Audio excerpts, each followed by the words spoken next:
नमस्कार दोस्तों, श्री कृष्ण राशि शिवन्या चैनल में आपका स्वागत है। तो आज मैं आपके लिए बहुत ही अच्छी कहानी लेकर आई हूँ। तो चलिए इसे शुरू करने से पहले मैं आपको बता दूँ कि ये कहानी किस टॉपिक पे है।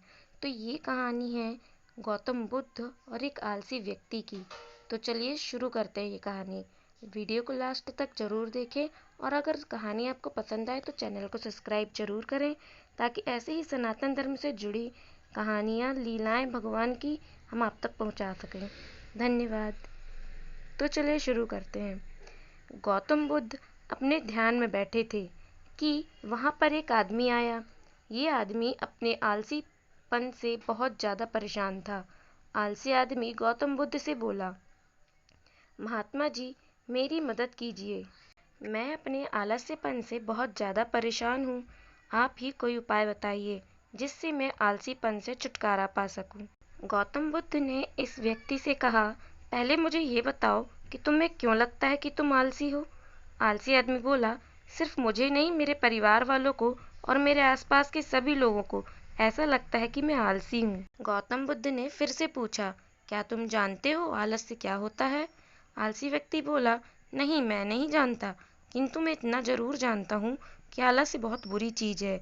इसकी वजह से मुझे बहुत नुकसान हुआ है जीवन में।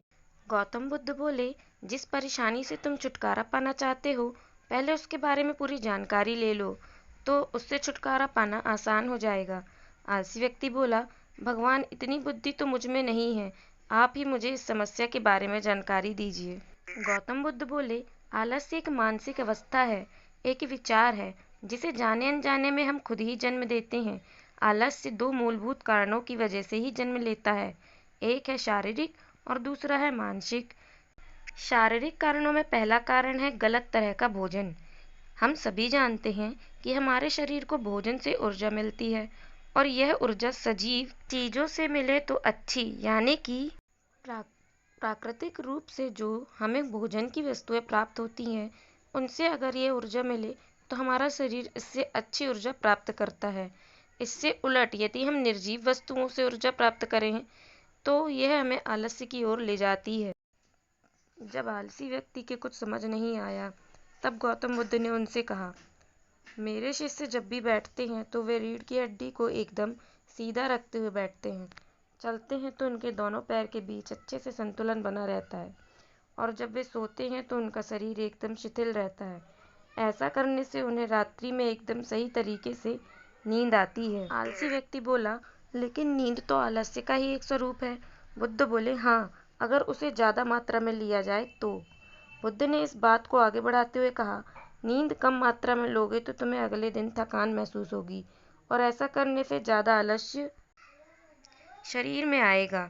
नींद ज़्यादा लोगे तब भी यही परिणाम होगा। इसलिए नींद को ना ज़्यादा ना कम, एकदम सही मात्रा में लेना अति आवश्यक है। आलसी व्यक्ति बोला, हाँ, यह तो मैंने भी अनुभव किया है। बुद्ध बोले, अब मानसिक कारणों के बारे में जान लो। मानसिक कारणों में सबसे पहले हमारी पुरानी गलत धारणाएं। अक्सर ऐसा होता है कि हम पहले जिन कामों में असफल हो चुके हैं, हमारे अंदर ऐसी भावनाएं बन जाती हैं कि हम उस काम में हमेशा असफल होते रहेंगे, जिस वजह से हम उस काम को करने में आलस आता है।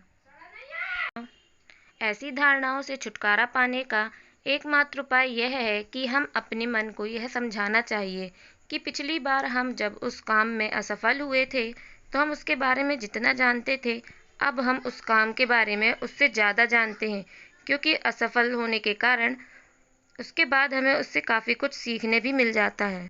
बुद्ध बोले, दूसरा कारण है आलसी और कामचोर लोगों की संगत।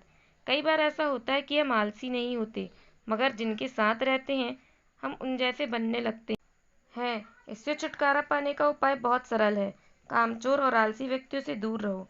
ऐसे व्यक्तियों की संगत में रहो जो अपने काम को बड़ी लगन से करते हैं और तुम्हें कुछ सिखा पाए। गौतम बुद्ध ने तीसरा कारण बताते हुए कहा, यह कारण आलस्य के लिए सबसे बड़ा कारण है, काम को कल पर टालते रहना। यह कारण इतना शक्तिशाली है कि किसी भी व्यक्ति को बर्बाद कर सकता है। इससे बचने का सबसे आसान उपाय यह है कि जो काम जितनी जल्दी संभव हो उतनी जल्दी कर दिया जाए। गौतम बुद्ध ने आलसी व्यक्ति से एक सवाल पूछा, मान लो तुम किसी रेगिस्तान में फंस गए हो और तुम्हें प्यास लगी है, तो तुम क्या करोगे। आलसी व्यक्ति बोला, मैं जल्दी ही रेगिस्तान के आसपास कोई गांव की तलाश करूंगा या ऐसी जगह की तलाश करूंगा जहां पर मुझे पानी मिल सके। गौतम बुद्ध बोले, ढूंढने पर भी पानी ना मिले तब तुम क्या करोगे? आलसी व्यक्ति बोला आलसी व्यक्ति बोला, तब भी मैं अपनी तलाश जारी रखूंगा, क्योंकि ऐसी परिस्थिति में मेरे पास कोई और दूसरा विकल्प तो होगा ही नहीं। गौतम बुद्ध बोले बिल्कुल सही। और यही मानसिक स्तर पर आलस्य का चौथा कारण, किसी भी निश्चित लक्ष्य का ना होना, यह भी आलस्य की ओर लेकर जाता है। अब सुनो पांचवें कारण के बारे में। गौतम बुद्ध बोले, सोचो कि तुम्हारे पास काफी सारे सोने के दागिने हैं जो तुम्हें एक जगह से दूसरी जगह लेकर जाना है।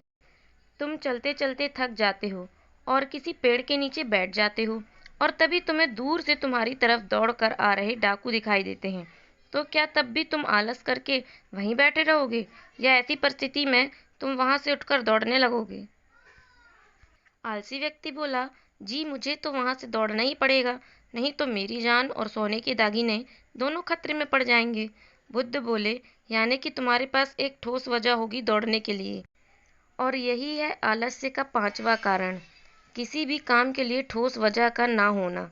आलसी व्यक्ति महात्मा बुद्ध की बातों से संतुष्ट हुआ।